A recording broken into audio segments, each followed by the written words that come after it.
Hello everyone, welcome back to my another vlog. कैसे हो आप सब? आई होप सब अच्छे होंगे, स्वस्थ होंगे, मस्त होंगे। तो आज है सैटरडे और मॉर्निंग का टाइम है। तो मैं यहाँ पर रात को ही छोले भिगो दिए थे, तो मैं छोले ना अब बनाने जा रही हूँ। तो मैं इनको अच्छे से कर लूँगी वॉश करने के बाद मैंने इनको डाल दिया है कुकर के अंदर। आज मेरी तबीयत भी ठीक नहीं है, तो आप लोगों को मेरी आवाज़ से भी फील हो रहा होगा कि मेरी तबीयत ठीक है ही नहीं।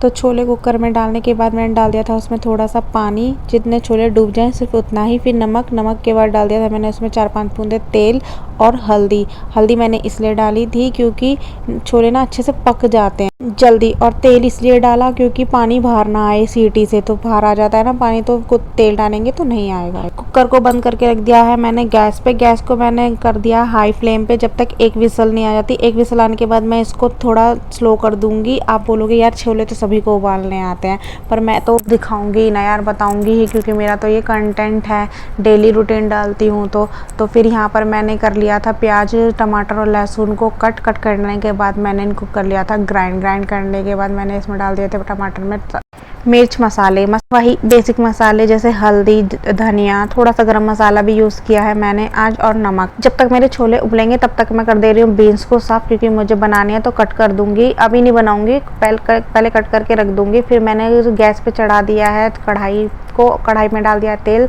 जब तक तेल गर्म होगा तब तक मैं काली मिर्च और लौंग को ना कूट लूंगी। मैंने 4-5 ही काली मिर्च ली हैं और 2-3 लौंग ली हैं बस। और डरा दी मम्मी ने। छोले चावल बना रही हूँ। छोले बन गए। हाँ उबल। पीछे से अचानक से मम्मी ने आवाज़ देती थी तो मैं ना डर गई थी, तो मैं मम्मी को यही बोल रही थी कि आपने डरा दिया। तो मैंने छोले बनाने के लिए यहाँ पर रख दिए हैं। छोले बस उस सिंपल तरीके से ही बनाए हैं। तेल गर्म होने के बाद मैंने उसके अंदर डाल दिया था हींग, लौंग और कुटी हुई काली मिर्च। उसके बाद मैंने प्याज डाल दिया था। प्याज को अच्छे से भुनने के बाद मैंने टमाटर और मसाले वगैरह डाल दिए थे। वो जब अच्छे से भुन गए थे तो मैंने छोले डाल दिए और इसमें डाल दी है थोड़ी सी कसूरी मेथी, क्योंकि ना ग्रेवी वाली सब्जी में ना कसूरी मेथी क्रश करके डालो ना तो ग्रेवी का टेस्ट बहुत अच्छा आता है। और यहाँ पे मैं थोड़े से छोले ना मैश कर रही थी। छोले थोड़े से चमचे से मैश कर देते हैं ना भाई, बहुत गर्मी है और मुझे लगने लगी थी प्यास, तो मैंने यहाँ पर पी लिया है पानी, क्योंकि पानी तो पीते ही रहना चाहिए गर्मी में। और मैंने यहाँ पर एक गैस पर रख दिया था पानी बॉईल करने के लिए, क्योंकि मुझे छोले में थोड़ा सा पानी कम लग रहा था। और यहाँ पर मैंने निकाल लिए हैं चावल बनाने के लिए। किचन में खड़े ना मैं 2-3 गिलास पानी पी ही जाती हूँ। यहाँ पर मैंने डाल दिया पानी बॉईल करके। अगर कच्चा पानी डालती ना तो फिर वो हमेशा सब्जी में बॉईल करके ही पानी डालना चाहिए, ऊपर से डाल रहे हो। तो यहाँ पर मैं धो ले रही हूँ अच्छे से चावलों को। मैंने यहाँ पर चावलों को 4 से 5 बार ही धोया था, जब जाके ये साफ़ हुए थे, और इतनी बार तो धोने ही चाहिए। फिर उसके बाद मैंने अपने जो बर्तन पड़े थे सिंक में वो भी साफ़ कर दिए थे। और अब छोंकने जा रही हूँ मैं चावल। वैसे मैं चावल बॉईल करके बनाती हूँ और उनका पानी निकाल देती हूँ बाद में।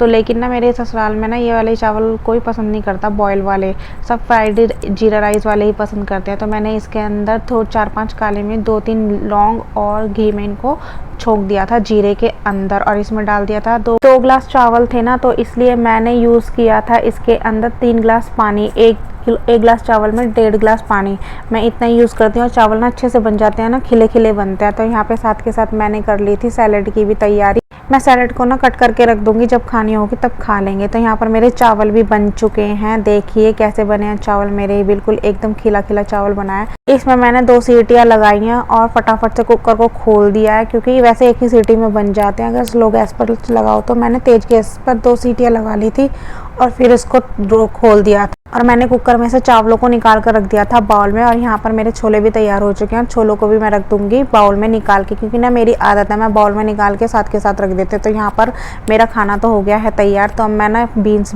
कट करके रख दूंगी, क्योंकि मुझे बनानी है शाम को। और यहाँ पर देखो मेरी हालत क्या हो रही थी, इतनी पसीना हो गई थी ना, इतनी गर्मी थी ना बहुत ज़्यादा। और यहाँ पर कल आई थी आंधी ने कर दिया था सारा तबाह। मैंने ना कल ही सारी अच्छे से डस्टिंग की थी, किचन साफ़ किया था, उसके बाद ना ये हालत हो गई। आपने देखी कितनी मिट्टी हो रखी है। तो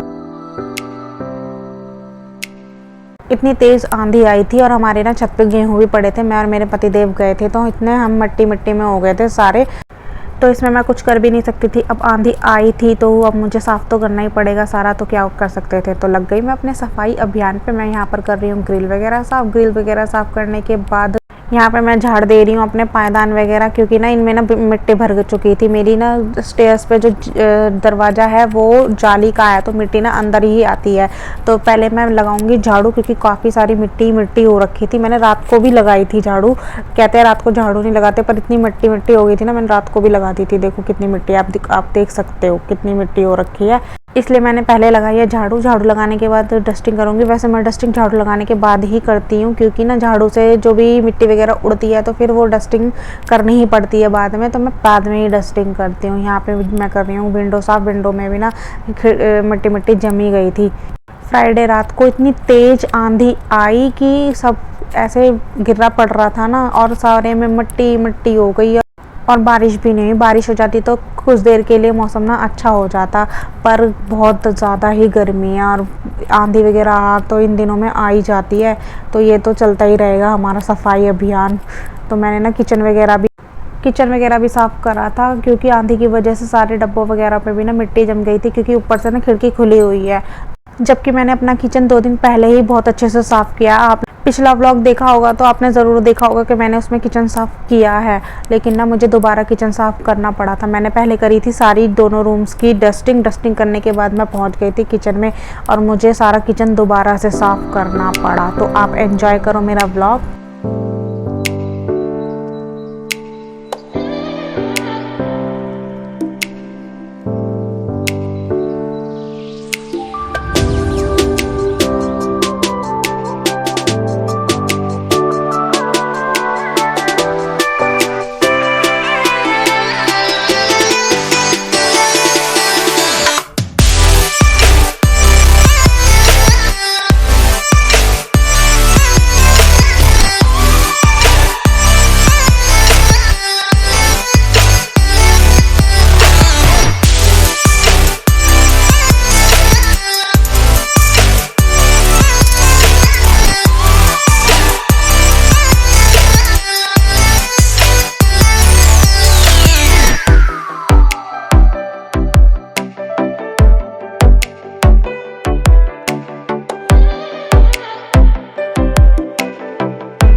सारी डस्टिंग करने के बाद मैंने किचन साफ़ किया। किचन साफ़ करने के बाद मैंने पोछा लगा दिया सारे में। और पोछा भी लगाने में ना मुझे बड़ी प्रॉब्लम हुई थी, क्योंकि ना जितनी बारी मैं पोछा धोने जाती थी उतनी बारी ही गंदा हो जाता था पानी, और पानी मुझे हर बार चेंज करना पड़ा था, क्योंकि इतनी मिट्टी हो चुकी थी घर के अंदर। पर घर तो साफ़ करना ही था। फिर उसके बाद क्या, मैंने चकाचक कर दिया अपना पूरा घर, किचन से लेकर रूम्स तक सब एकदम चमका दिया था। फिर उसके बाद मैं चली गई थी नहाने के बाद मैं आ गई थी रूम में मैंने थोड़ी देर रेस्ट किया, फिर थोड़ी देर पढ़ाई की। बस आज के व्लॉग में बस इतना ही। अगर आपको मेरी वीडियो पसंद आई हो तो लाइक कर दीजिए, शेयर कर दीजिए, और चैनल पर नए हैं तो सब्सक्राइब कर दीजिए। Bye bye.